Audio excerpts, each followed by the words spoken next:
For many, the Dundee Theater brings back great memories. It's in the heart of Dundee at 50th and Dodge, and today is a symbolic day in its new beginning. Closed since 2013, 4 years later, things are definitely looking up. Reporter Nick Starling was there for some important construction today.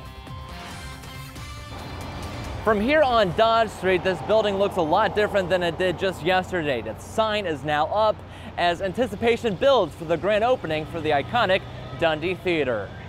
It's the next scene in the history of the Dundee Theater as this vertical sign attaches to the building. It becomes kind of a place-making sign.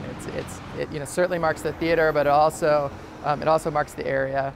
Filmstream's Deputy Director Casey Logan says the theater will feature original mementos from this building. Things like familiar blue seats, which is something that people really identify with the Dundee.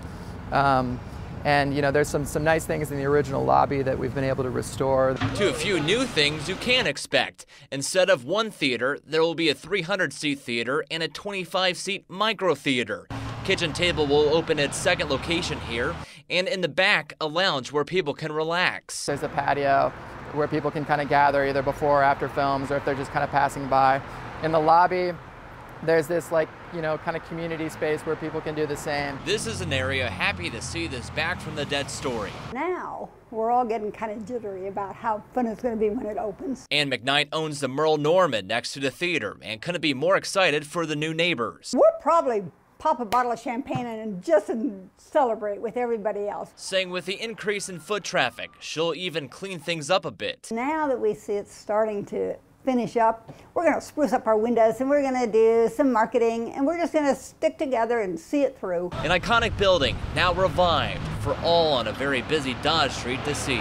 It would have felt like a tragedy if this building would have gone away and if it had stopped showing movies after a little more than 90 years. Filmstream tells me they anticipate opening before the end of this year, hopefully in time for Alexander Payne's downsizing. They say next week they'll have a definite date on when the Dundee Theater will open. Reporting in Dundee, Nick Starling, 3 News Now.